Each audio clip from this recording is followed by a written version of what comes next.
লেখিকা সুমনা চট্টোপাধ্যায়ের মাতৃভূমি করে আহ্বান। বিখ্যাত নার্সিংহোমের অপারেশন থিয়েটারে আমার স্ত্রীর এনজিওপ্লাস্টি করছেন প্রখ্যাত হৃদরোগ বিশেষজ্ঞ। আমি বসে আছি মাথা নিচু করে। হাসপাতালের প্রতীক্ষালয়ে আমার সাথে বসে আছেন আরও কয়েকজন রোগীর আত্মীয়। সুখবরের আশায় তারাও প্রতীক্ষার প্রহর গুনছেন। আমার স্ত্রীর হার্ট যে কবে থেকে এতটা ব্লক হয়ে গিয়েছিল আমি কিচ্ছুটি টের পাইনি। মা বলে ডাকার মানুষগুলো তাকে ভুলে গেছে বলেই কি সেই অভিমানে তনুশ্রীর রক্তনালীগুলো বিদ্রোহ ঘোষণা করেছে? ইদানিং কথা বলতে গিয়ে বেশ হাঁপাতে দেখে তনুশ্রীকে আমি বলেছিলাম, একবার চলো না তনুশ্রী, ডাক্তারবাবুকে দেখিয়ে আসি। কিছু টেস্ট ফেস্ট যদি করাতে হয় সেটাও তো দেখা দরকার, তোমার প্রেশারটাও মনে হয় বেড়েছে। তনুশ্রী বিরক্ত হয়ে বলেছিল, কোনো দরকার নেই, এই যে পাশের ফ্ল্যাটের বিধান সমাদ্দার 15 দিন অন্তর তো ডাক্তার দেখাতেন বিধানবাবু, তাতে লাভ কি হয়েছে বলতে পারো? সেই তো অকালে চলে যেতেই হলো তাকে। পৃথিবী থেকে বিদায় নেবার বয়স কি হয়েছিল বিধানবাবুর? সবই ওপরওয়ালার ইচ্ছে, বুঝেছ? আমি অবসরপ্রাপ্ত অধ্যাপক, ছাত্ররা আমাকে সমীহ করে চলত, কিন্তু বাড়িতে আমি বউয়ের ছাত্র। মিনমিন করে বললাম, তবু কিন্তু তাহলে এই করে করে জীবন কাটিয়ে দিলে তুমি।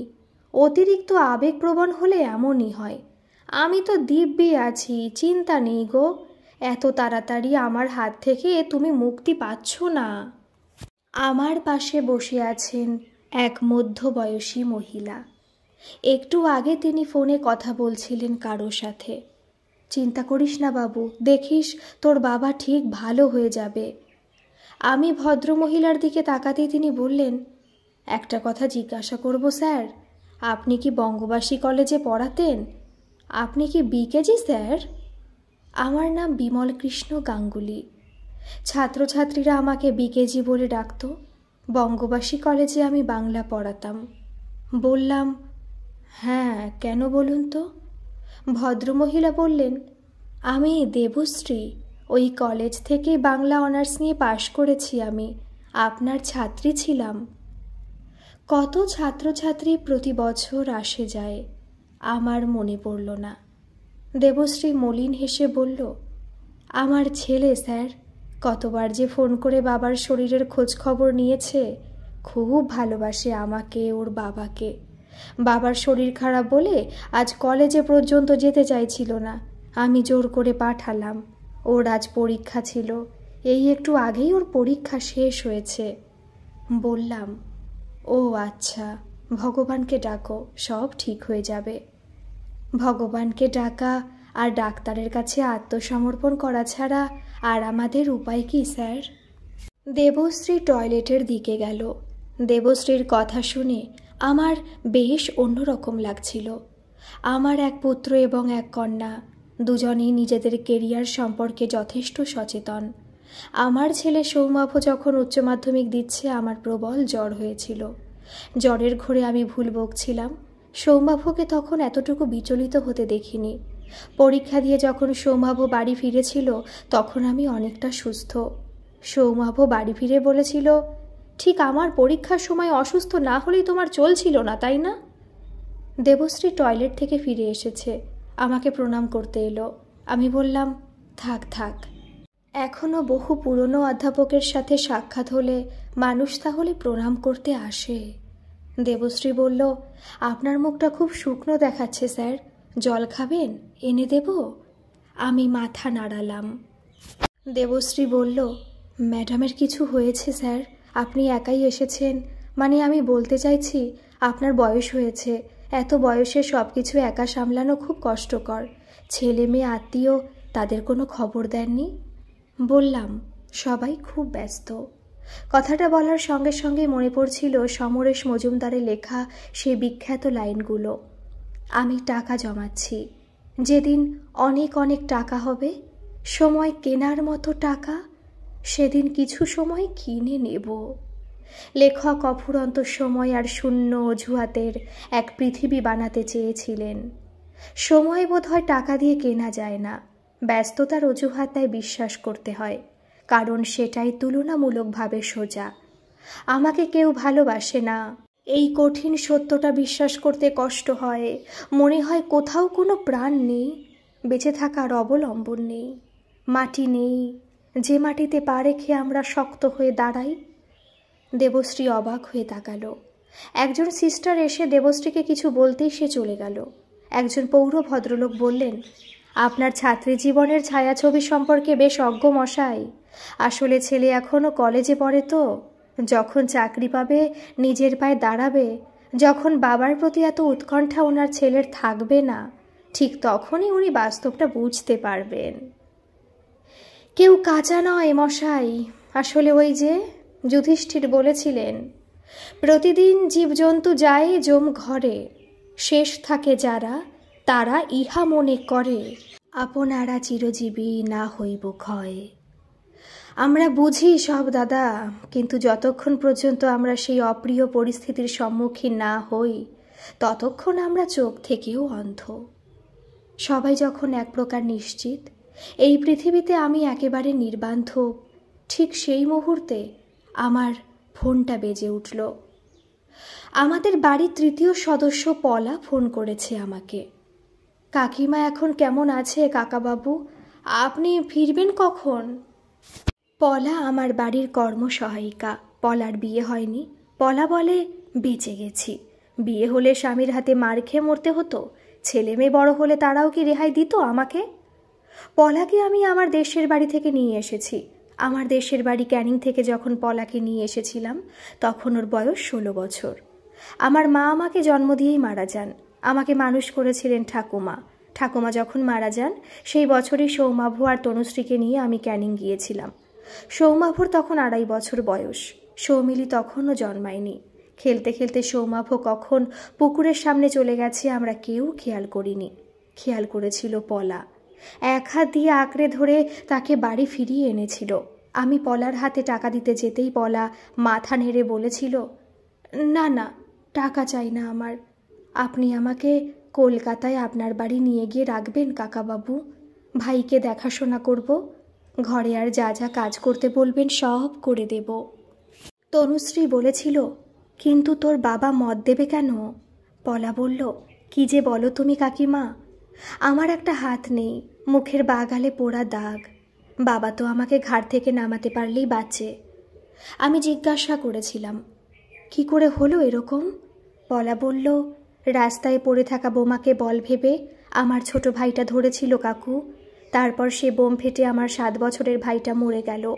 তাকে ধরতে গিয়ে আমার একটা হাত উড়ে গেল, গালটা পুড়ে গেল, কিন্তু আমি মরলাম না। সদরের ডাক্তারবাবুরা মাকে বললেন, সন্তানকে যে ফিরে পেয়েছ, এই জন্যই ভগবানকে ধন্যবাদ দাও পলার মা। কিন্তু মা কি আর এত সহজে বোঝে? হাসপাতাল থেকে বাড়ি ফিরতেই মা আমাকে বলেছিল, কালা মুখ নিয়ে কেন ফিরে এলি হতভাগী? 2 ডাক্তারবাবু আর একজন সিস্টার এসে আমাকে বললেন, আপনি তনুশ্রী গাঙ্গুলির বাড়ির লোক তো? বললাম, হ্যাঁ, আমি তার স্বামী। কেমন আছেন উনি? ডাক্তারবাবু বললেন, জ্ঞান ফেরেনি এখনও, আইসিইউতে রাখা হয়েছে তাকে। আপনি এখন বাড়ি ফিরে যান, বাড়ি গিয়ে একটু রেস্ট নিন, কাল সকালে আসবেন। সিস্টার বললেন, ঠিক তাই স্যার, আমাদের ওপর ভরসা রাখুন। কোনো অসুবিধা হলে আমরা ফোন করে আপনার সাথে যোগাযোগ করে নেব। ফ্ল্যাটের দরজায় এসে বেল বাজাতেই পলা দরজা খুলল। ঘর অন্ধকার, টিভি বন্ধ। অন্যদিন এ সময় টিভির কলাকুশলীদের সংলাপে আমার ফ্ল্যাট গম গম করে। আজ পলা টিভি চালালো না কেন? আজই তো পলার জীবনে সবচেয়ে সুবর্ণ সুযোগ এসেছিল। হাতে চায়ের কাপ নিয়ে সোফায় বসে আজই তো ধারাবাহিক দেখার সুযোগ ছিল পলার। অন্যদিন প্লাস্টিকের চেয়ারে বসে তাকে টিভি দেখতে হয়। মাঝে মধ্যে সেখান থেকে উঠে পড়তে হয় আমাদের দুজনের হুকুম তামিল করার জন্য। আজ বাড়ি ফাঁকা।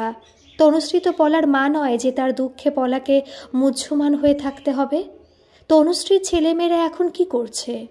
আমেরিকায় বৃষ্টি হলে শুনেছি খুব ঠান্ডা পড়ে। কয়েকদিন গুমোট থাকার পর এখানে গতকাল রাতে বেশ ঝড় বৃষ্টি হয়েছিল। বৃষ্টি পড়লে বঙ্গবাসীরা খিচুড়ি খাবার কথা ভাবে। সঙ্গে অমলেট আর সাধ্যে কুলোলে ইলিশ মাছ ভাজা। আমেরিকানরা স্কচ খায়। সৌমাভু আর তার হবু স্ত্রী নিশ্চয়ই এখন স্কচের বোতল খুলে বসেছে। আর সৌমিলিরও নিশ্চয়ই কোনো পুরুষ বন্ধু আছে। আজকের সন্ধেটা তার সঙ্গে নিজের মতো করে উপভোগ করছে সৌমিলি। ওদেশে সব কিছুই অবাধ, যৌনতা নিয়েও সেরকম কোনো রাগঢাক নেই। স্কুল পড়ুয়া মেয়েরাও এ ব্যাপারে যথেষ্ট স্মার্ট। ওখানে 47 বছর বয়সের একটা মেয়ে তার মায়ের শরীর খারাপ হয়েছে শুনলেও কতটা উৎকণ্ঠিত হয়ে থাকে আমি জানি না। আমেরিকায় সব কিছুই বেশ বড় সড়ো। বড় গলদা চিংড়ি কলকাতার চেয়ে অনেক সহজে পাওয়া যায়। অনেক সুখের মধ্যেও একটা কষ্ট আছে। খেয়ে উঠে বাসন ধুতে হয়, নাপিত পাওয়ার সমস্যা। আমেরিকায় কাজের লোকেরই খুব অভাব। অর্থনীতির ভাষায় যাকে বলে দামি, ঠিক আবেগের মতোই দুর্লভ। পলাকে বললাম, আলো জ্বালাসনি কেন? কথাটা বলার পরই সুইচ টিপে ঘরের আলো জ্বেলে দিল পলা। বলল, কিছু ভালো লাগছে না। আমার ফ্ল্যাটে পলা কাজ করছে 31 বছর হয়ে গেল বোধহয়। ওকে যখন নিয়ে এসেছিলাম আমার বাড়িতে তখন ওর মাত্র 16 বছর বয়স। ক্লাস 7 পর্যন্ত পলা লেখাপড়া করেছিল, তারপর আর স্কুলে যাওয়া হয়নি। কেন যাওয়া হয়নি সে কথা পলাকে জিজ্ঞাসা করেছিলাম। পলা বলেছিল তার ওই আধখানা হাত, পোড়া গাল এইসব দেখে নাকি স্কুলের মেয়েরা এমনকি দিদিমণিরা পর্যন্ত ভয় পেতেন। তাছাড়া পলার বাবাও এই সময় একটি দুর্ঘটনায় পঙ্গু হয়ে যায়, তাই তার মাকে কাজে বেরোতে হয়। আর বাবাকে দেখাশোনা করার জন্য পলা বাড়িতে থেকে গিয়েছিল। পলাকে জিজ্ঞেস করেছিলাম, দুর্ঘটনা ঘটল কিভাবে? পলা বলেছিল, বাবা আগেও মদ খেত, কিন্তু ওই বোমা ফেটে ভাই মরে যাবার পর বাবার মদ খাওয়া আরও বেড়ে গিয়েছিল। মদ খেয়ে মাতাল হয়ে যাবার পর বাবা হাঁটতে হাঁটতে একদিন রেল স্টেশনের দিকে চলে গিয়েছিল। মনা কাকা, ঘনা কাকা যারা বাবার সঙ্গে বসে মদ খেত তারা নাকি বাবাকে অনেকবার বারণ করেছিল, কিন্তু বাবা কারো কথাই শোনেনি। বাবা ওদের বলেছিল বাবার পায়ের ওপর দিয়ে ট্রেন চলে গেলেও বাবার কিছু হবে না, বরং ট্রেনটাই ভেঙে যাবে। মনা কাকা বাবাকে বলেছিল, ঠিক আছে খদন, আমরা বিশ্বাস করেছি তোমার কথা, কিন্তু তুমি এখন বাড়ি যাও, অনেক মদ খেয়েছো তুমি। বাবা বলেছিল একসাথে 4 বোতল মদ খেলেও বাবা মাতাল হয় না। বাবাকে এক্ষুনি ট্রেনে করে হাওড়া যেতে হবে। ওই পোড়া গায়ে পড়ে থাকলে বাবা সংসারের জন্য কিছুই করতে পারবে না। শহরে এসে বাবা কাজ খুঁজবে, অনেক টাকা রোজগার করতে হবে বাবাকে, কারণ হাত কাটা পোড়া মেয়েকে বিয়ে দিতে গেলে বাবাকে অনেক টাকা পণ দিতে হবে। ঢোক গিলে পলা বলেছিল, বাবা মাকে বলতো আমার ছেলেটা মরে গেল, মেয়েটা তো মরতে পারতো, তা না, ভগবান আমার ছেলেটাকে কেড়ে নিল। আমরা শুধু ভগবান ভগবান ঠাকুর ঠাকুর করি, গরিবের আসলে কেউ নেই। ছেলে থাকলে বুড়ো বয়সে আমাদের দেখাশোনা করত, রোজগার করে এনে খাওয়াতো। এখন ওই আতপোড়া হাত কাটা মেয়েকে নিয়ে আমাদের সারা জীবন জ্বলে পুড়ে মরতে হবে। বোঝা হয়ে চেপে বসে থাকবে আমাদের ঘাড়ে। কেউ কি বিয়ে করবে ওকে? এসব বলার সময় পলা যখন দীর্ঘ নিঃশ্বাস ফেলত তখন আমি পলাকে বলেছিলাম, বড় হয়ে লেখাপড়া শিখে বাবাকে দেখিয়ে দিবি পলা। পলার কাকিমার কানে কথাটা যাওয়া মাত্র তিনি ঝংকার দিয়ে উঠেছিলেন, যা করবে সেটা কাজ মিটিয়ে, লেখাপড়া শিখিয়ে মানুষ করার জন্য তো আমরা পলাকে বাড়িতে নিয়ে আসিনি। তনুশ্রী নিজেও স্কুলের দিদিমণি, তাও তনুশ্রীকে আমি বলতে পারলাম না। কি করে কথাটা তুমি বলতে পারলে তনুশ্রী? তুমি না একজন শিক্ষয়িত্রী, শিক্ষাদান করাই তো তোমার পবিত্র কর্তব্য। বলতে পারলাম না কারণ এই কথা তো সত্যি, পলা যদি বই খাতা নিয়ে বসে থাকে এবং আমি কাউকে বলে কয়ে যদি তাকে স্কুলে ভর্তি করে দিই, তাহলে ঘরের কাজগুলো করবে কে? আমার ঘরে একটি ঠিকে কাজের লোক আছে বটে, কিন্তু আবার আরও একটি লোককে মাইনে দিয়ে রাখা আমার পক্ষে অসম্ভব। আমরা দুজন চাকরি করি ঠিকই, কিন্তু ফুলবাগানে এই ফ্ল্যাটটা কিনতে গিয়ে ব্যাংক থেকে লোন নিতে হয়েছে। অগত্যা চুপ করেই থাকলাম। পলাকে আমি রবীন্দ্রনাথের কবিতা মুখস্থ বলতে শুনেছি। দোকান থেকে ফিরে চোখের নিমেষে সে আমাকে সমস্ত হিসেব বুঝিয়ে দিত। আমি জানতাম লেখাপড়া শিখলে পলা একদিন মস্ত চাকরি পেতে পারে, কিন্তু তবুও পলার জন্য আমি কিছুই করতে পারলাম না। আসলে আমরা মধ্যবিত্ত মানুষরা খুব ভয়ে ভয়ে থাকি। নানা রকম ভয় সর্বক্ষণ আমাদের আষ্টে পৃষ্ঠে জড়িয়ে থাকে। ঘরের কাজ করার ভয়, গরিবকে অল্প পয়সা দিয়ে বিপুল কাজ করিয়ে নেবার সুখ হারিয়ে ফেলার ভয়, আমরা কি গরিবদের শোষণ করি না? আলবাত করি। অথচ আমরা বেশ গর্বের সঙ্গে বলি যে গরিবদের শোষণ কেবল বড় লোকরাই করছে।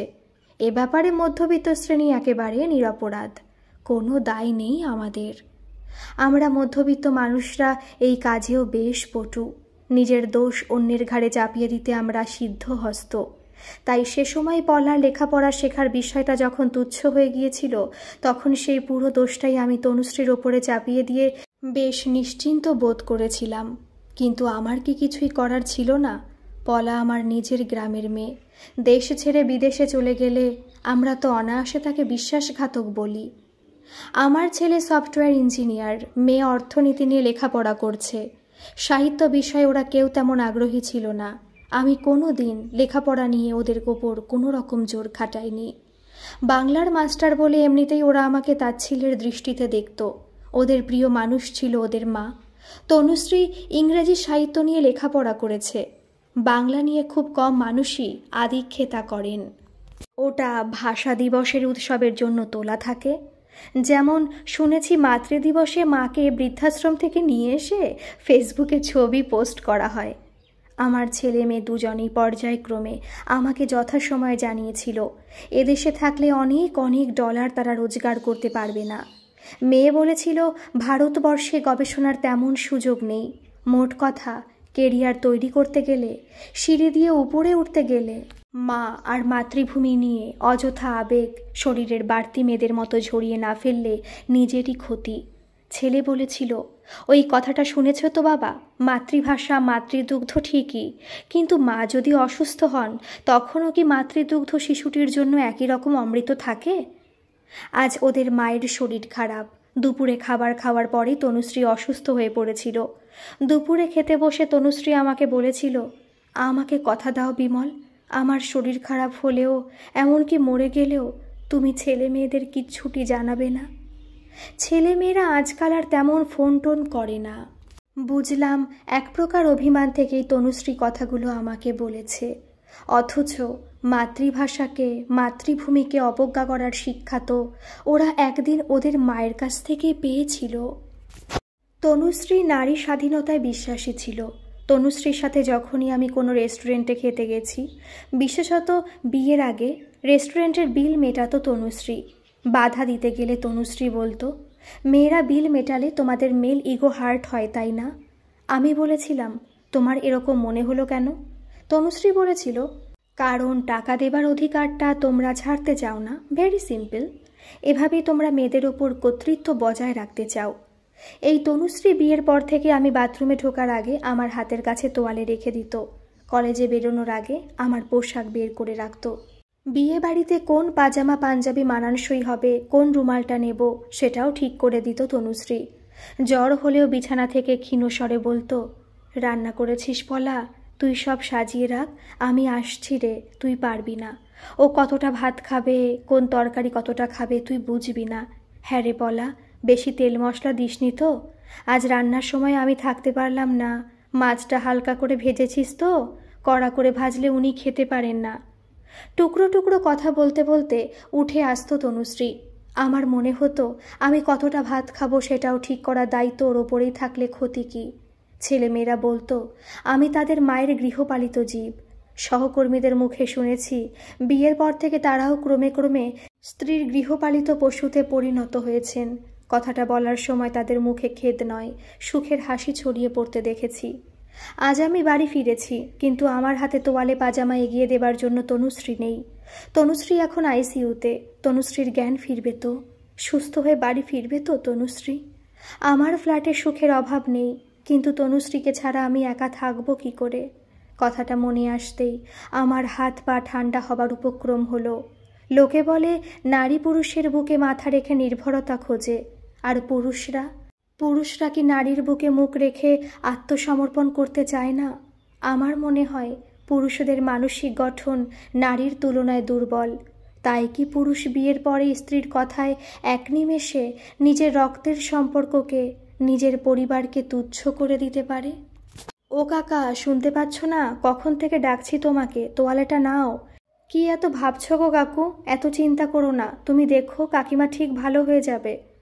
আমি নিঃশব্দে পলার হাত থেকে তোয়ালে নিলাম। পলা বলল, চা খাবে তো? সে কখন ভাত খেয়েছ? খিদে পেয়েছে নিশ্চয়ই, একটু মুড়ি মেখে দেব? 12:30টার মধ্যে আমরা ভাত খেয়ে নিই। এখন প্রায় 9টা বাজে, কিন্তু খিদে তৃষ্ণা আমার উবে গেছে। বললাম, তুই চা খাসনি?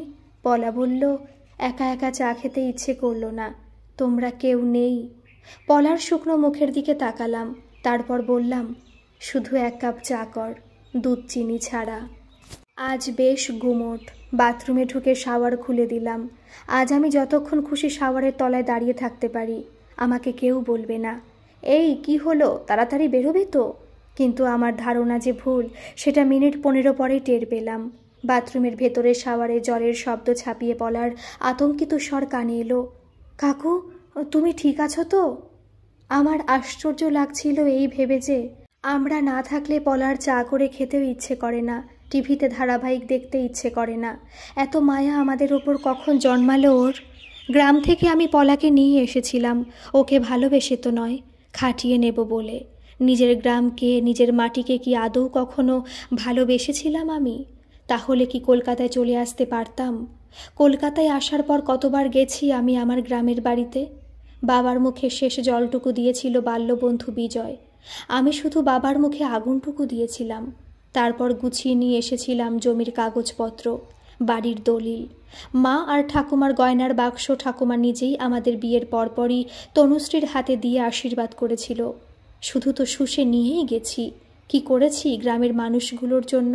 সুখে থাকার আশায় আমি নিজে গ্রাম ছেড়ে কলকাতায় চলে আসিনি। তখন তো কলকাতাই আমার কাছে লন্ডন ছিল। যাদবপুর বিশ্ববিদ্যালয় আমার চোখে ছিল ক্যালিফোর্নিয়া ইউনিভার্সিটি। আমি যা যা করেছিলাম তার থেকে আমার ছেলেমেয়েরা আলাদা কি করেছে? বাবা মারা যাবার পর আমি একাই গিয়েছিলাম। 2 ছোট ছোট ছেলে মেয়ে আছে, এই অজুহাত দেখিয়ে তনুশ্রী সেখানে যায়নি। তনুশ্রী কতদিন থেকেছে সেখানে? ঠাকুমার কর্তৃত্ব, বাবার অবাঞ্ছিত হস্তক্ষেপ তনুশ্রী মানতে পারত না। আমিও কি চাইনি স্বাধীনভাবে থাকতে? তাহলে সৌমাভু আর সৌমিলি যদি স্ট্যাচু অফ লিবার্টির দেশে থেকে চরম স্বাধীনতায় গা ভাসিয়ে দিতে চায়, আমি তাদের বিচার করার কে? চা খাওয়া শেষ হতেই পলা বলল, রুটি আর আলু বরবটি ভাজা করব। বললাম, কি দরকার রুটি করার? আজ আর আমি কিছু খাবো না, তুই তো ভাত খেতে ভালোবাসিস, ফেনা ভাত আর আলু সেদ্ধ করে তুই আজ খেয়ে নে। পলা মাথা ঝাঁকালো, না কাকু, সেটা কি করে হবে? তোমার সুগারের সমস্যা, কাকিমা বলতো উপোস করে থাকলে তোমার শরীর খারাপ করবে। কাকিমা যদি বাড়ি ফিরে দেখে তোমার শরীর খারাপ, তাহলে কাকিমা আমার ওপর রাগারাগি করবে না? কাকিমা ভাববে 2 দিন কাকিমা বাড়িতে নেই, আর তাও ওই 2 দিন আমি তোমাকে দেখে রাখতে পারলাম না। আর ফেনা ভাত রাতে কেন আমি সকালেও করব না? কার জন্য করব শুনি? লোভীর মতো হাপুস হুপুস করে একা খাবো বলে? তোমাকে ফেনা ভাত খাইয়েছি শুনলে কাকিমা আমাকে কোনোদিন ক্ষমা করতে পারবে? পলাকে যত দেখছি তত অবাক লাগছে। এতটা টান ওর আমাদের ওপরে কিভাবে হলো? পলা লেখাপড়া শেখেনি, অত্যন্ত গরিব পরিবারের মেয়ে। তাই কি এত সহজে পলারা একাত্ম হয়ে যেতে পারে? আমেরিকায় শুনেছি সম্পূর্ণ অচেনা 2 মানুষ নিজেদের মধ্যে হাই হ্যালো করে। আজকাল ফেসবুকেও তো অনায়াসে জিজ্ঞাসা করে, কেমন আছেন, অথবা নির্দ্বিধায় আঙুল দিয়ে মোবাইলের স্ক্রিনে টাইপ করে, কি খেলেন আজ? যে সম্পর্ক মুহূর্তের মধ্যে শেষ হয়ে যায়, যে সম্পর্কের কোনো শিকড় নেই, তা বুঝি এতটাই সাবলীল হয়? আধুনিক সভ্যতা আমাদের অনেক কিছু দিয়েছে, তাই একটা হাত দিয়েও রুটি মেকারের সাহায্যে খুব অনায়াসে পলা রুটি তৈরি করে ফেলল। কবজির ওপর থেকে তার বাঁ হাতটা নেই বলে আমি কখনো পলাকে আফসোস করতে দেখিনি। উল্টে পলা প্রায়ই একটা কথা বলে, ভাগ্যিস বাদিকের ওপর দিয়ে গেছে, ডান হাতটা আছে বলেই সই সাবুত কত কাজ করতে পারছে। পলা প্রায়ই একটা গান করে, জীবন যখন শুকায়ে যায় করুণা ধারায় এসো। কার করুণা ধারায় নিজেকে সিক্ত করতে চায় পলা? পলাকে নিয়ে আসার দিন 20 পরেই পলার মা আর বাবা দুজনেই এসেছিল আমাদের বাড়িতে। পলার মা মিনতি আমার ছেলেবেলার খেলার সাথী ছিল। মাত্র 15 বছর বয়সে খদনকে ভালোবেসে বিয়ে করেছিল মিনতি। দরজায় বেলের শব্দে আইডোর দিয়ে দরজার বাইরে মা আর বাবাকে দেখে দরজা খুলেছিল পলা। ঘরে ঢোকার পর তাদের মেঝের উপর বসতে বলেছিল। রবিবারের দুপুরে তনুশ্রী তখন মাংসের ঝোল নামিয়ে দেখছিল হাড়ের থেকে মাংস খুলে আসছে কিনা। তনুশ্রী নরম মাংস খেতে পছন্দ করে। খেতে বসার পূর্ব মুহূর্তে অনাহুত অতিথির আগমন তনুশ্রীকে বিচলিত করেছিল। বসার ঘরে এসে তনুশ্রী প্রশ্ন করেছিল, তোমরা হঠাৎ কি ব্যাপার? নিশ্চয়ই মেয়ের মাইনের টাকার খোঁজ নিতে এসেছ। যে মেয়ের মৃত্যু কামনা করেছ দিবারাত্র, তার কাছ থেকে হাত পেতে টাকা নিতে তোমাদের লজ্জা করবে না? খদন হাত কচলে বলল, রাগে দুঃখে কি বলেছি না বলেছি সেসব কথা ধরে বসে থাকলে কি চলে মা জননী? পলা বাচ্চা মেয়ে, হাতে টাকা পেলে গুছিয়ে রাখতে পারবে না। ওর মাইনেটা আপনি আমার হাতে দিয়ে দেন। পলার মা ঠোঁট মুচড়ে বলল, কখনো না, মরণ আর কি। টাকাগুলো নিয়েই তো মদের দোকানে ঢুকবে, তারপর ইয়ার বন্ধু নিয়ে মদ খেয়ে সব টাকা একদিনেই ফুটিয়ে দেবে। তোমাকে এখানে পলার মাইনে নেবার জন্য কি এনেছি আমি? কি জন্য তোমাকে এখানে এনেছি তুমি জানো না? আমার কৌতূহল ক্রমশ বাড়ছিল। বললাম, এত কষ্ট করে খদনকে নিয়ে আসার কি প্রয়োজন ছিল মিনতি? মিনতি বলল, আর বলো না গো বিমল দাদা, বসে বসে খাচ্ছে আর রাত দিন আমাকে গালমন্দ করছে। নিত্যদিন এই ঝগড়াঝাটি আর ভালো লাগে না গো। এত লোক মরে, কেন যে আমার মরণ হয় না গো? খদন ফুঁসে উঠল, মরণের কথাটা আমাকে উদ্দেশ্য করে বলা হলো বুঝি? তনুশ্রীর কপালে বিন্দু বিন্দু ঘাম জমেছিল। আমাকে বলল, শিগগির কিছু টাকা দিয়ে এদের এখান থেকে বিদায় করো বিমল। কিছু টাকা মানে? মিনতি বলল, বিমল দাদা বলেছিল 1000 টাকা মাইনে দেবে পলাকে। প্রসঙ্গটা অন্যদিকে ঘুরে গেল দেখে আমার যার পরনাই আফসোস হচ্ছিল। তেতো গেলার মতো মুখ করে বললাম, 500 টাকা তোমার হাতে দেব মিনতি, বাকি 500 দিয়ে পলার নামে ব্যাংকে খাতা খুলে দেব। আমি তো আর চিরটাকাল বেঁচে থাকবো না। পলা এমনিতেই অসুস্থ, বুড়ো হলে খাটতেও পারবে না। এই টাকা সুদে মূলে বাড়বে, বৃদ্ধ বয়সে এই টাকাগুলোই ওর অবলম্বন হবে। প্রস্তাবটা তো খুবই ভালো। দেখো দাদা, তোমার কথার মান রেখো, কারণ আমরা মুখ্য মানুষ। ব্যাংকে তুমি কি রাখছো না রাখছো আমরা তো সেসব বুঝবো না। বললাম, জীবনে এগোতে গেলে কাউকে না কাউকে বিশ্বাস করতেই হয় মিনতি। তুমি চিন্তা করো না, পলা তোমার বুদ্ধিমতী মেয়ে। ব্যাংকে কিভাবে টাকা জমাতে হয়, কেমন করে চেক লিখে টাকা তুলতে হয়, আমি পলাকে সব শিখিয়ে দেব। তনুশ্রী 5টা 100 টাকার নোট নিয়ে এসে মিনতির হাতে দিয়ে বলল, প্রতি মাসে এখানে তোমাদের আসতে হবে না। মাসের 5 তারিখের মধ্যে মানি অর্ডার করে টাকা পাঠিয়ে দেব। পলা এতক্ষণ চুপ করে দাঁড়িয়ে সব কথা শুনছিল, আর আমার কোলে আমার ছেলে নতুন লোকজন দেখে চোখ গোল গোল করে তাকিয়েছিল। পলার মা টাকা কটা নিয়ে শাড়ির আঁচলে গিট বাঁধতে যেতেই পলা বলল, দাঁড়াও মা, আমি তোমাকে একটা ছোট্ট ব্যাগ দিচ্ছি। কদিন আগে শ্যামবাজার ক্লথ স্টোর্স থেকে বেশ কিছু কেনাকাটি করেছিল তনুশ্রী, কারণ সামনেই তনুশ্রীর মাসতুতো বোনের বিয়ে। সেই সুবাদে দোকান থেকে লাল রঙের একটা ছোট পার্স দিয়েছিল। পলা দৌড়ে গিয়ে সেটাই নিয়ে এসে মায়ের হাতে দিল। পলার মা সেটা ঘুরিয়ে ফিরিয়ে দেখল, তারপর টাকাগুলো ওতে ভরে চেন টানতেই খদন বলল, কি সুন্দর দেখতে, কই দেখি দেখি। মিনতি দ্রুত হাতে সেটা ব্লাউজের ভিতর বুকের মধ্যে ঢুকিয়ে গায়ে আঁচল টেনে কোমরে গুজল। কি দেখবে শুনি? টাকা দেখলে মিনসের নোলা শকশক করে ওঠে। বলে মিনতি মেয়েকে বলল, 1 গ্লাস জল দিবি মা? মিনতি কথাটা বলতেই আমি মরমে মরে গেলাম। আমার নিজের দেশ, গা থেকে লোক এসেছে, হতে পারে তারা গরিব, অশিক্ষিত, ভদ্র সমাজের অনুপযুক্ত, কিন্তু অতিথিদের 1 গ্লাস জল দেবার কথা আমাদের কারো মনে আসেনি। পলা তাদের জল এনে দিল, সঙ্গে একটি প্লেটে কয়েকটা বাতাসা। বাতাসা দেখে খদন মহা খুশি, বলল, তুই আমাদের মিষ্টি দিলি মা। আপদ বিদায় হচ্ছে ভেবে তনুশ্রী নিশ্চিন্ত মনে ছেলেকে আমার কোল থেকে নিয়ে পাশের ঘরে তাকে ঘুম পাড়াতে গেল। ছেলেকে ঘুম পাড়িয়ে আমরা খেতে বসবো। মেটে দিয়ে চটকে ছেলের ভাত খাওয়া মিটে গেছে। পলা আমার কাছে এসে ভয়ে ভয়ে বলল, আমার ভাত আর মাংসটা মাকে আর বাবাকে ভাগ করে দিয়ে দেব, পরে নয় আমি একটু আলু সেদ্ধ ভাত করে খেয়ে নেব। ওরা কতদিন ভালো কিছু খেতে পায় না।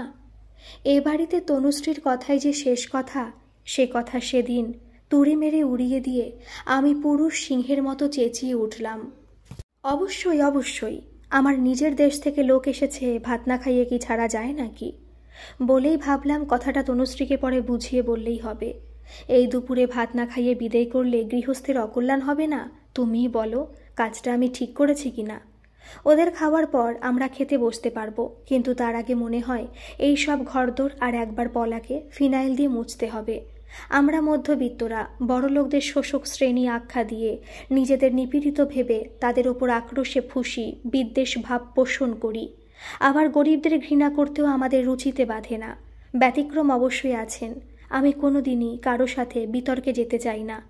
বন্ধু, সহকর্মী, স্ত্রী অথবা বাইরের লোক, সে যেই হোক না কেন, জীবনে অশান্তি হলো সুখের পথে প্রধান অন্তরায়। বেশি কৌতূহলে অনেক সময় বিপদ ডেকে আনে। তবু মিনতি আর খদনকে লিফটে উঠিয়ে দেবার নাম করে চুপি চুপি বেরিয়ে এলাম। দরজা খুলে বেরিয়ে মিনতিকে বললাম, তখন কি একটা কথা বলতে গিয়েছিলে মিনতি? খদনকে এখানে কেন নিয়ে এসেছো? সেই কথাটা তো শোনা হলো না। মিনতি বলল, ও সেই কথা, আসলে আমি শুনেছিলাম কলকাতায় টাকা ওড়ে, ধরতে পারলেই হলো। টাকা কোথায় উঠছে আর খদনের সাহায্যে সেই সব টাকা মিনতি কিভাবে ধরবে? আমার ক্ষুদ্র বুদ্ধি দিয়ে তা আমি কিছুতেই বুঝতে পারলাম না। আমাকে জিজ্ঞাসু দৃষ্টিতে তাকিয়ে থাকতে দেখে মিনতি বলল, কালীঘাট মন্দিরের সামনে খোড়া ল্যাংড়া লোক বসে থাকলে নাকি অনেক টাকা ভিক্ষে পাওয়া যায়। তাই ভাবছিলাম পলার বাবাকে ওখানেই বসিয়ে দিয়ে যাব। লোকে পুজো দিতে এসে গরিব অসহায়কে সাহায্য করে পুণ্য করবে। আমি নিস্পন্দ হয়ে গেলাম। ওদের কিছু জমি টমি আছে, মেয়ের দায়িত্ব আমি নিয়েছি। দুটো মানুষের সংসারে কি এমন অভাব যে পথে বসে ভিক্ষা করতে হবে? স্বামী রোজগার করতে না পারলে তারা মেয়েদের কাছে শিয়াল কুকুরের মতো হয়ে যায়।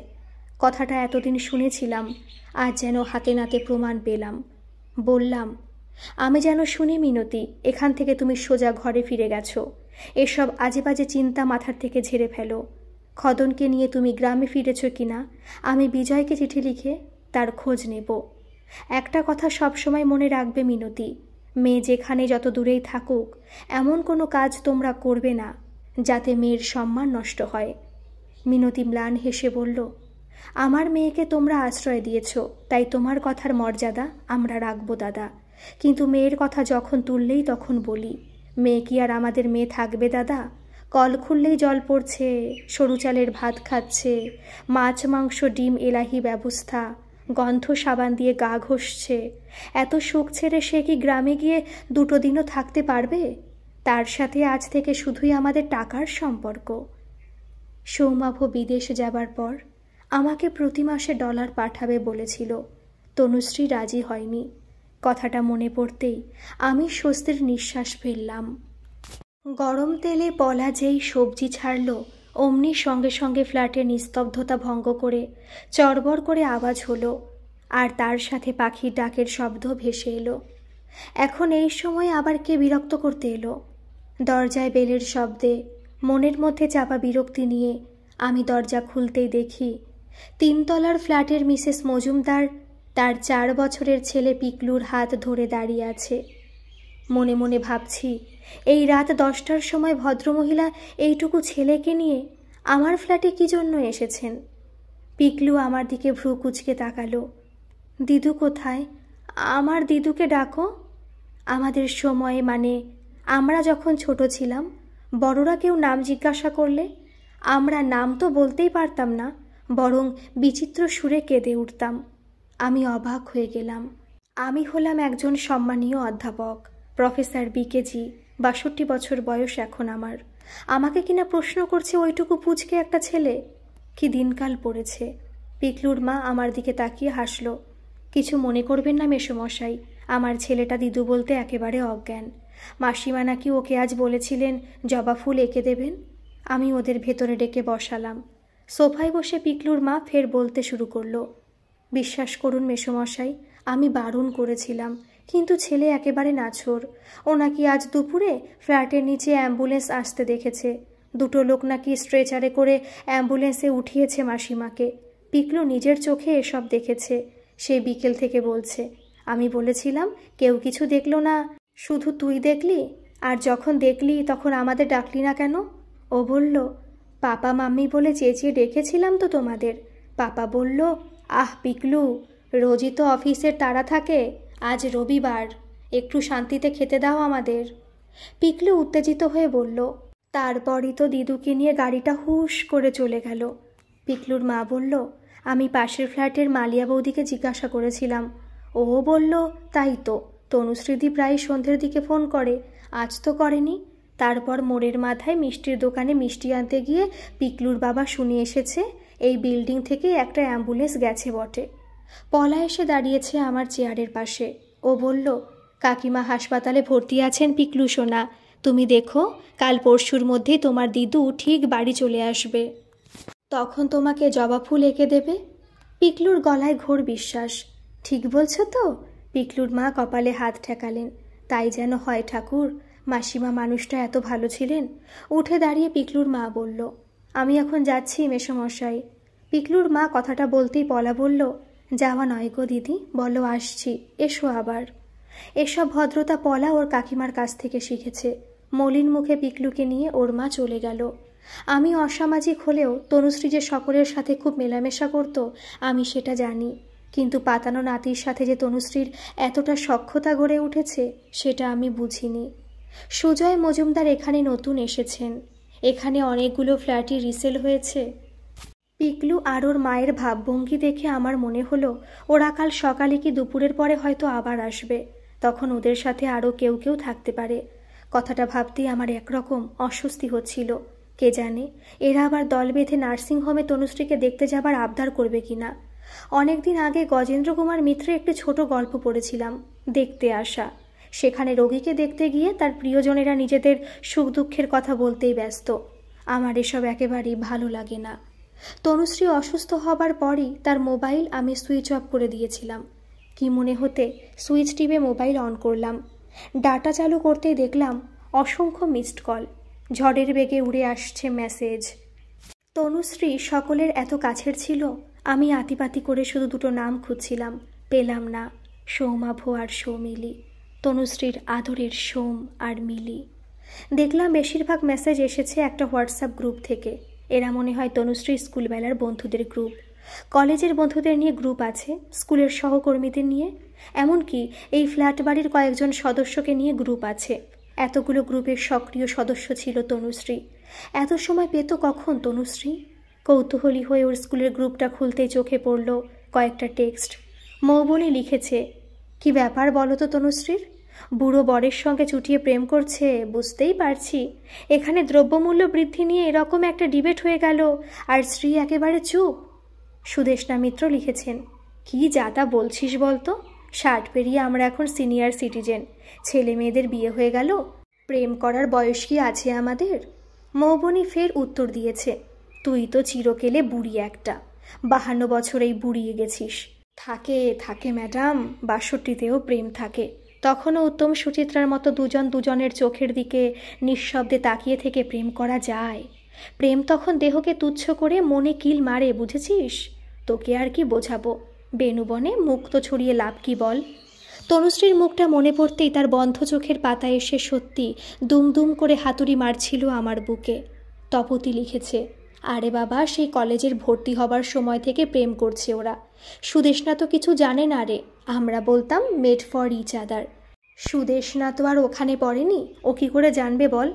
এই মৌ, তোদের মনে আছে ক্যাম্পাসের ভেতর ওরা চুমু খেত পরস্পরকে জড়িয়ে ধরে? দীপশিখা লিখেছে, মনে নেই আবার? শ্রী তখন ওর আদরের বিমলকে একেবারে সাপের মতো জড়িয়ে ধরত। মৌবনি লিখেছে, ওদের প্রেমটা কি করে হয়েছিল জানিস তো? আগে বলেছি তোকে। কই না তো। আরে নবীন বরণের দিন বুঝলি, সিনিয়র 2 দাদা বলল বাংলার বিমল আর ইংলিশ অনার্সের তনুশ্রী তোমরা দুজন এক ছাতার তলায় প্রেম করবে। সেসব তো মিটে গেল, কিন্তু পরদিন সকালেই শ্রী আঙুল নেড়ে ডাকলো বিমলকে, বলল, খুব মজা না? মেয়ে দেখলেই গায়ের ওপর ঢলে পড়তে ইচ্ছে করে। দাদারা যেই প্রেমের অভিনয় করতে বলল অমনি তুমি আমাকে সত্যিকারের প্রেমিকা ভেবে নিলে, তাই তো? বিমল গ্রাম থেকে এসেছিল, এমনিতেই সিটিয়ে থাকতো, আরও ভয় পেয়ে গেল। আমতামতা করে বলল, আগে আমি খেয়াল করিনি, আমাকে মাফ করে দেবেন। এরপর দেখা হলেই শ্রী ওকে বলতো, আমার দিকে তাকালে না চোখ গেলে দেবো একেবারে। বিমলও তখন বেশ একটু স্মার্ট হয়ে উঠেছে, বলেছিল, এত রাগ করবে না ম্যাডাম, রাগ করলে মনে চাপ পড়বে। মনে চাপ পড়লে আপনার রক্তচাপ বাড়বে, তারপর সুগার বাড়বে, তারপর কোলেস্টেরল, সবই তো প্রায় রিলেটেড, তাই না? আপনার মুখটা এত মিষ্টি, পুরো কালিদাসের নায়িকার মতো, তন্নি, শ্যামা, শিখরী দর্শনা, পক্ক বিম্বাধরষ্ঠী। শ্রী তো প্রথমে রেগে কাই, বলল, কি আমি কালো, রোগা, আমার দাঁত উঁচু, পাকা তেলাকচুর মতো আমার ঠোঁট ফাটা? এইভাবেই রাগ করতে করতে অনুরাগ হয়ে গেছিল। সুদেষ্ণা মিত্র লিখেছে, এই তোরা ফালতু না বকে একবার স্ত্রীকে কল করে দেখতো শরীর টরীর ঠিক আছে কিনা। তপতি, মৌবনি আর আরও কয়েকজন আমাদের সাথে যাদবপুর ইউনিভার্সিটিতে পড়ত।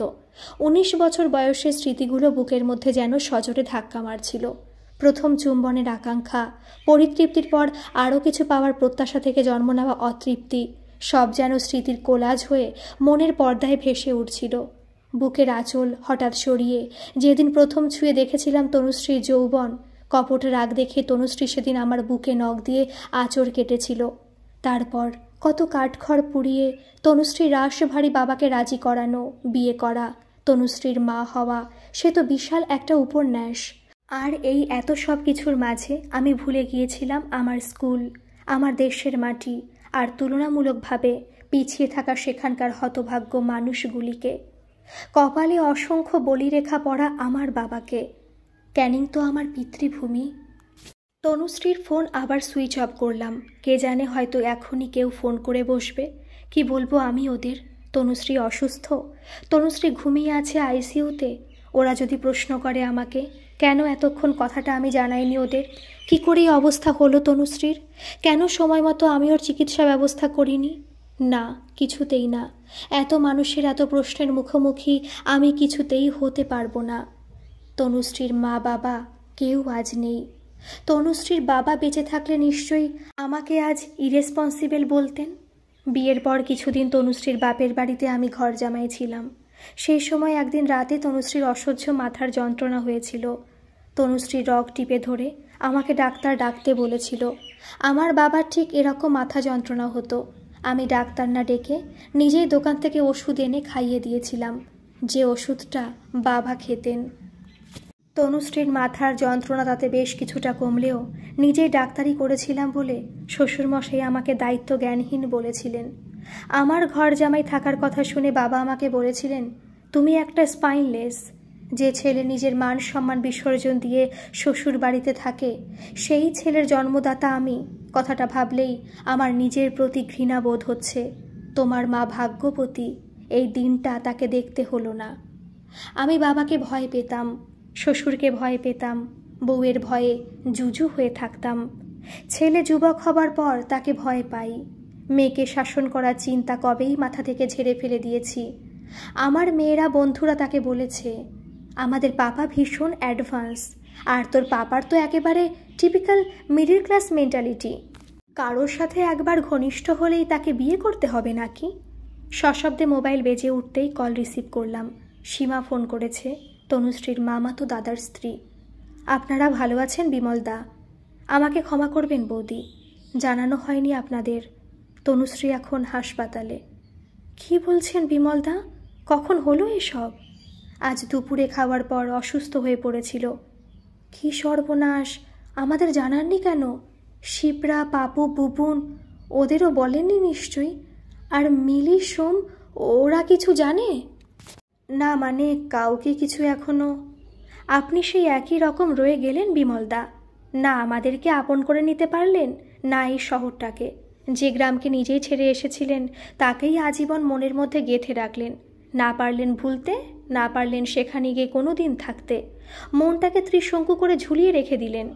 গ্রাম ছেড়ে যেদিন যাদবপুরে অ্যাডমিশন নিয়েছিলাম, সেদিন বিজয় আমাকে বলেছিল, জীবনে উন্নতি করতে যাচ্ছিস, হাসি মুখে যা, এত পিছুটান কিসের তোর? আরে আমি হলাম ফেলু মাল। কলকাতার কলেজে পড়ার চান্স পেলে কি আমিও ছেড়ে দিতাম? বাবা বলে দিয়েছে, চাষের কাজে লেগে পড়ো, যে কাজ তোমার দ্বারা হবে সেটাই করো, খামোখা লেখাপড়ার পিছনে ছুটে কি লাভ? আমি বিজয়ের হাত ধরে বলেছিলাম, তুই দেখিস আমিও ঠিক একদিন ফিরে আসব, তোর মতোই জমিতে লাঙল দেব, কোদাল দিয়ে মাটি কোপাবো। তুই জানিস বিজয়, বাবা বলেন কৃষক আর শ্রমিক হলো দেশের হৃৎপিণ্ড আর ফুসফুস। বিজয় আমার পিঠ চাপড়ে দিয়ে হেসেছিল, বলেছিল, এই যে তুই আমাকে কথাগুলো বললি, এতেই আমার বেশ ভালো লাগলো রে। কথাগুলো যে খুব সত্যি রে, কিন্তু মন থেকে বিশ্বাস করে কজন?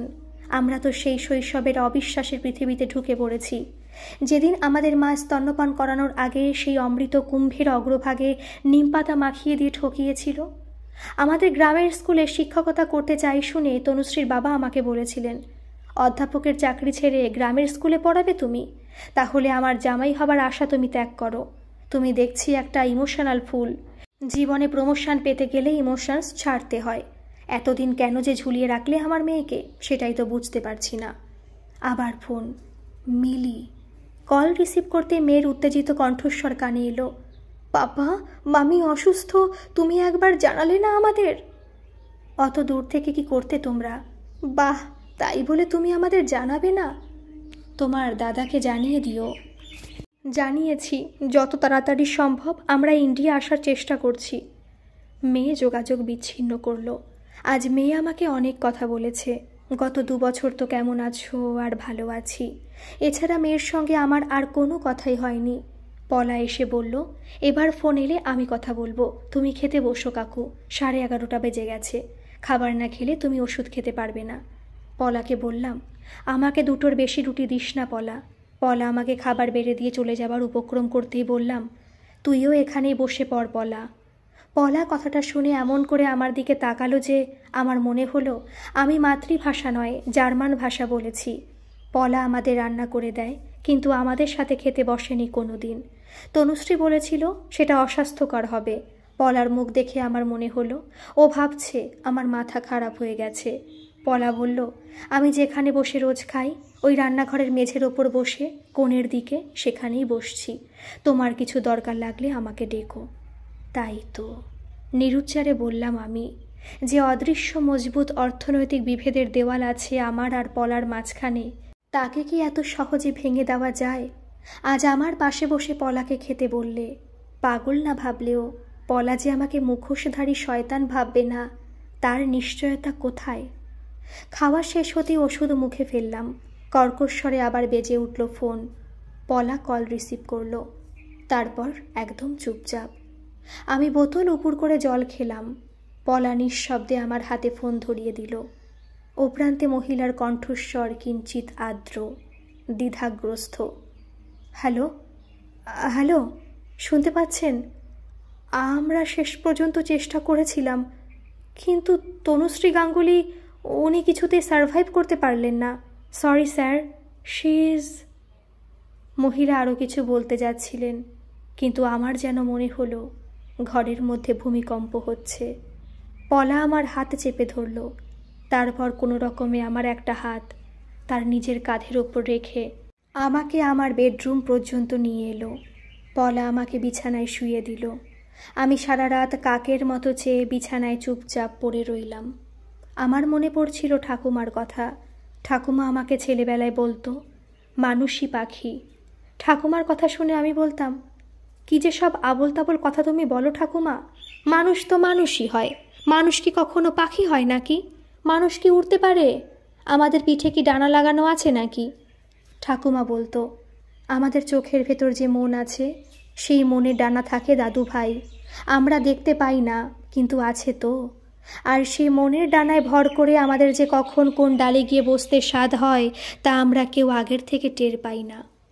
গ্রাম থেকে কলকাতায় পড়তে আসার সময় ঠাকুমা আমাকে বলেছিল, এই বাড়ি জমি কোনোদিন বিক্রি করো না, যদি কখনো এখানে এসে থাকতে তোমার ইচ্ছে হয়।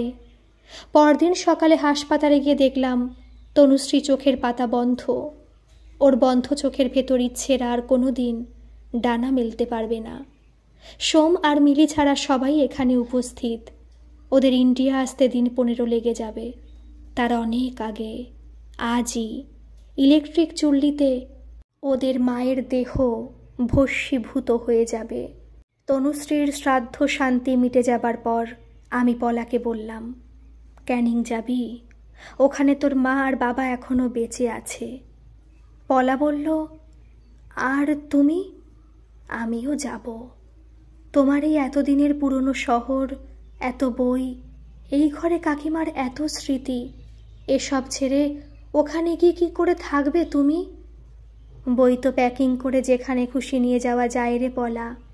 আর তোর কাকিমার সব স্মৃতি আমার 2 চোখের মণিতে আছে। কিন্তু ওই যে আম গাছটা ক্যানিংয়ে ফেলে এসেছি, ওটাকে তো বেঁধে আনা হয়নি রে। ওই গাছের ডালে পাখি হয়ে ঠাকুমা আমার জন্য অপেক্ষা করছেন। ওখানে না গেলে তোর বিজয় কাকুর সাথে তো কোনো দিন আমার জমি চাষ করা হবে না। তোর কাকু কারো কাছে মিথ্যেবাদী হয়ে যাক, তুই চাষ বুঝি। কোদাল তুলতে যদি না পারি তাহলে খুরপি দিয়ে মাটি খুঁড়ে চাষ করব। গাছের শুকনো পাতা কুড়িয়ে ফেলে গাছের গায়ে হাত বুলিয়ে তো দিতে পারবো। আর এই ফ্ল্যাট, এটাও থাকবে আমার অবর্তমানে। সৌমাভ আর সৌমিলির যা ইচ্ছে হয় করবে। আম গাছের তলায় দাঁড়িয়ে দুটো শালিক পাখি কিচিরমিচির করছে। ওদের বললাম, কি বলছিস? পলা ছুটতে ছুটতে এসে আমায় বলল, কি যে একা একা গাছের তলায় দাঁড়িয়ে বকবক করো সারাদিন, তোমার ছেলে আর মেয়ে তো এসে গেছে। বাড়িটা সারানোর কাজ চলছে, ঘরময় ধুলো। মাস্ক দিয়ে মুখ ঢেকে আমার ছেলে মেয়ে দাঁড়িয়ে আছে। আমাকে দেখে বলল, তুমি এখানে এসে বসে আছো? আমরা তো তোমাকে সঙ্গে নিয়ে যাব বলেই এখানে এসেছি। এই জমি বাড়ি কলকাতার ফ্ল্যাট সব বিক্রি করতে হবে তো। আমি এসব বিক্রি করে দেব, তোমাদের কথা মনে হলো কেন? সৌমাভ বলল, এসব রেখে কি হবে? আমরা দুজনেই আমেরিকায় সেটেলড, এখানে তো কোনোদিনই আমরা ফিরব না। এই দেশে আবেগ ছাড়া আছে কি? এখানে ফার্স্ট বয়দের দাম কতটুকু? নিজেদের যোগ্যতার মূল্য আমরা এখানে কতটুকু পাব? এখানে বিজয়ীর চেয়ে পরাজিতদের প্রতি শ্রদ্ধাবোধ অনেক বেশি। সৌমিলি বলল, বিদেশে থাকতে না চাইলে তুমি দেশেও থাকতে পারো। কোনো ওল্ড এজ হোমে থাকবে তুমি, সেখানে সমবয়সীদের পাবে।